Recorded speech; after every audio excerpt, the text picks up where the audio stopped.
On to the New Orleans Pelicans. Get excited. Their key free agent is Tony Snell. Notable non-guarantees include Jose Alvarado. He will be back. Do not worry. Notable extension candidates on this team: Larry Nance Jr., CJ McCollum, Jackson Hayes, and that guy, Zion Williamson.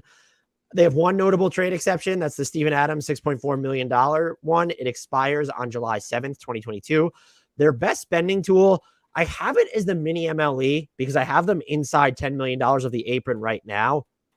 They could, I don't know if they're going to want to pay the tax, one, let alone the apron. And two, if they wanted to dump salary, maybe it's with Jackson Hayes or through a Devontae Graham trade and open up the bigger MLE, they could. I don't know if this is the market to try, and do that in. But I have them as a mini MLE spending team. I think it starts here. This one's the easier one. What are you doing with Zion Williamson's extension? I didn't think hard enough about this one. I think I'm offering it. Look, you give him the max. Do you? Yes. And if you could include this sort of Joel Embiid type safeguards, if he's not willing to do that at all, that's where it gets a little interesting. Right. That's where you start, though. There's no scenario where you don't start with, let's talk about an Embiid-esque rookie extension, right? Like it can't be a no questions asked extension. Right. Like, I think honestly, then if that's just a hard line, I might DeAndre Ayton this and be like, we'll just talk about this in a year.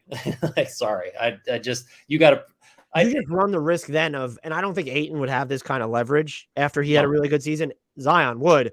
He could just go sign like a 2+1, 3+1 somewhere. And then you don't, like, he won't even deal with you. Like, you're just going to have to match that offer sheet. Zion Williamson said he would come out and sign with the Pelicans long term. And if push came to shove and he wasn't willing to include any safeguards in the deal, I might give it to him anyway. Just his talent at full strength. Like, just remember him last season was probably one of the 15 to 17 best players in the league. You're not wrong. I guess this is just me being risk averse. Like, I think there are still no argument in terms of the impact that he made in the blink of an eye that he was healthy. It felt like really potentially great. I still have questions about what kind of roster do you fit around him? I have made I just don't see a scenario where we go the next 10 years and don't have more than one season where injuries are a major factor. Like, even in the next 5, which is what you're talking about with an extension that he's eligible for. So I guess I'm more comfortable. And of course he said he'll take the full, of course he'll take the full max if they offer it, because then I can demand a trade anyway. That's just how the league works. It's fine.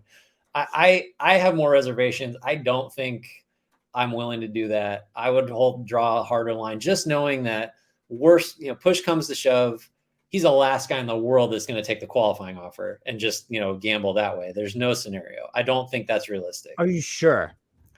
I just don't think, based on his injury history, anyone advising him could possibly say this is a good idea. I just he's got to get, he seems like someone that, and not personally, but just the situation he's in, you need to lock down as much guaranteed money as you can.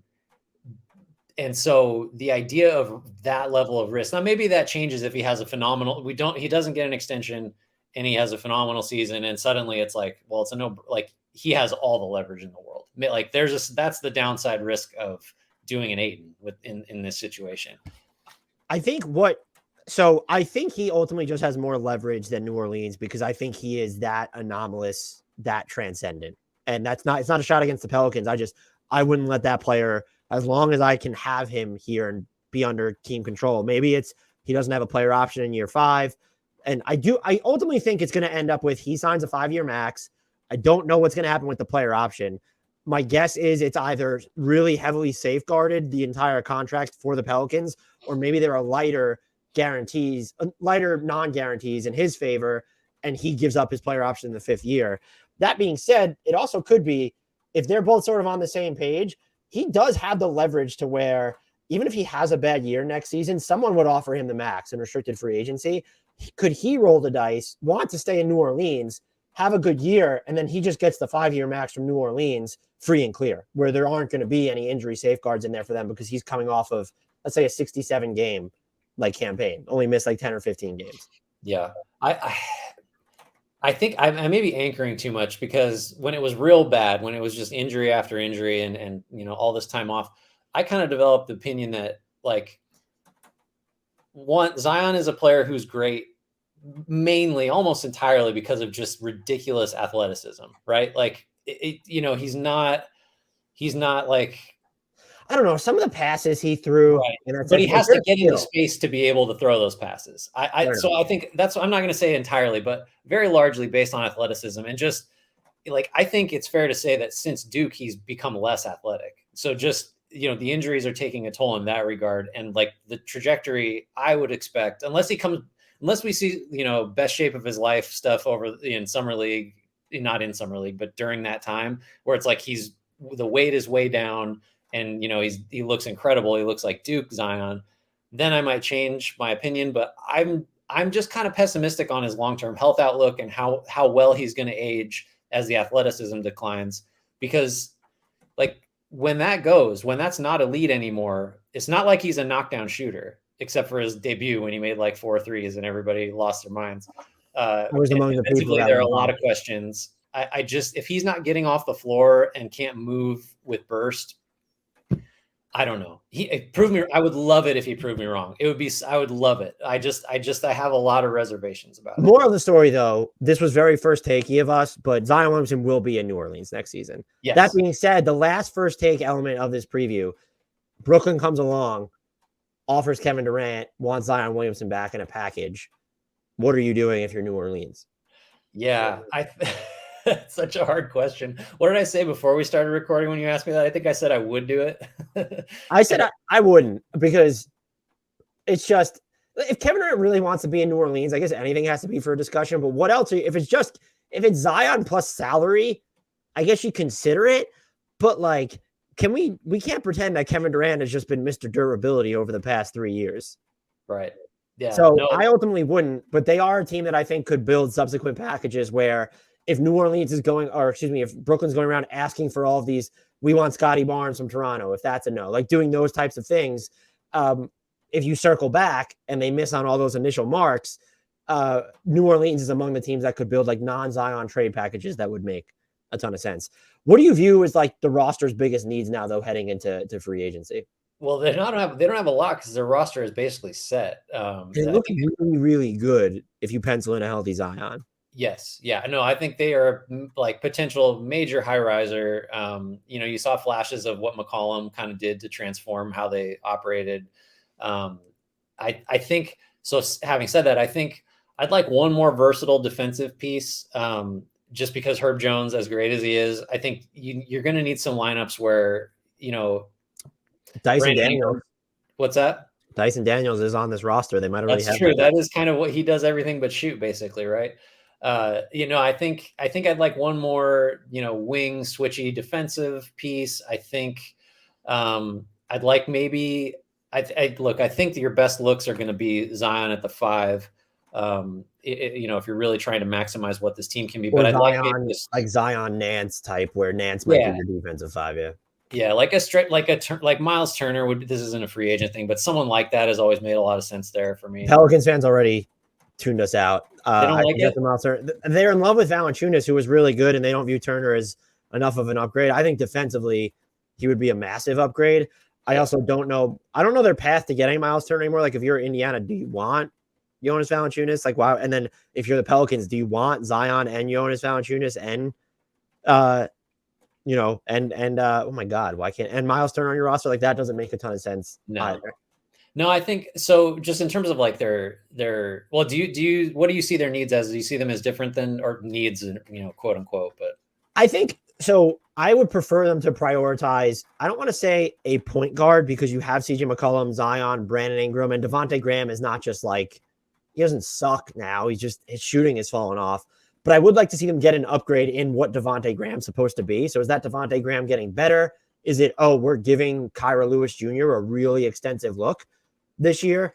I don't view the wing depth as big of an issue, I guess, because I really, Dyson Daniels is like my second favorite prospect in the draft. And then also what Trey Murphy was able to do during the tail end of last year in the regular season and the playoffs. But I do think it would be smart to sort of hedge against that. So I would be that's my second priority. But if you could also just get shooting on this roster because that's going to be the best, especially with Jonas Valanciunas can shoot the ball well, but if he and Zion is going to be a lineup you tinker with, the volume is not high for Valanciunas. It's the same with Larry Nance Jr. Like, I like the Larry Nance Jr. Zion Williamson look a lot better on defense, clearly, but Larry Nance Jr. is not someone who chucks up threes and absurd volume. So can you find someone who might be willing to do that? My single favorite free agent target for them, who I don't know if they can afford, Gary Payton II, because there brings that defensive element to where, look, him and Herb Jones could just like swap assignments. Like that's how Herb Jones covers the positional spectrum. Gary Payton II guards up a ton as well. He shot the 3-ball well enough last year with Golden State to where you can envision if you get him those open looks, he will hit them. And he's good at moving off the ball, or if they want to use him to set screens, if they get that creative with him. He's my favorite. And then he's also just like, okay, if Devontae Graham goes bust or we want to get rid of Devontae Graham, like at least we have another point guard on the roster. But that was my thing, is you don't really need that point guard because you have Zion, Brandon Ingram, and CJ. But like those are your primary playmakers. That's all you need. No, I think that Peyton makes sense in a very specific and I would add Bruce Brown too, because they're insofar as those players are similar to anyone, they're similar to each other.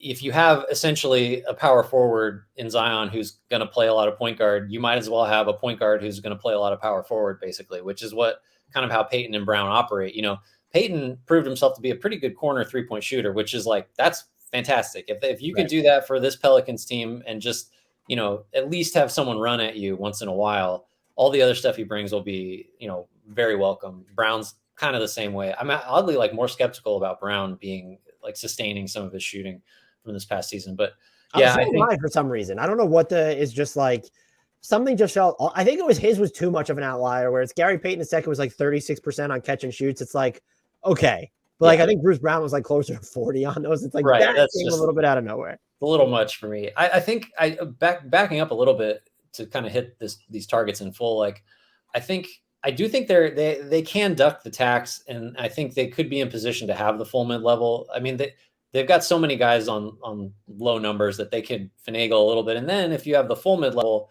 that opens you up to going after, you know, TJ Warren, I think, is just another big wing size body that could work combo forward. It seems like PJ Tucker is only interested in, like, you know, Philly or Miami. Go back to Miami. PJ Tucker would be just like, it'd be perfect. The PJ Tucker type would be like which I'm sure every team wants a PJ Tucker. Right. That's the thing. That's my insight. Every team should get more players like PJ Tucker to round out their rotation. Yeah. No, so I think if they get to the full MLE, then they really get pretty interesting, because the names are pretty solid at that level. I thought, and again, this sort of deviates from, I think their biggest need is shooting, just in general. Like, they could be a sneaky Victor Oladipo team in that case. Like, maybe you're just really out on Devontae Graham and you want to go completely point guardless type deal, and he's not going to torpedo your defense. He had some good moments in Miami during the playoffs. I also thought on the smaller end, but because you have Trey Murphy III, Dyson Daniels, and Herb Jones, Gary Harris here might make a lot of sense. So those are names. And look, we're obligated to mention, I wouldn't spend the MLE on him. Like, Chris Boucher would totally work here. Yep. Yeah, he's like, anywhere you're thinking about Miles Turner and you're willing to take a downgrade, Boucher's the fit. You know, kind of. And we're also probably contractually obligated to mention Amir Coffey, who also would be a pretty good fit here as well. He's a pretty good fit for every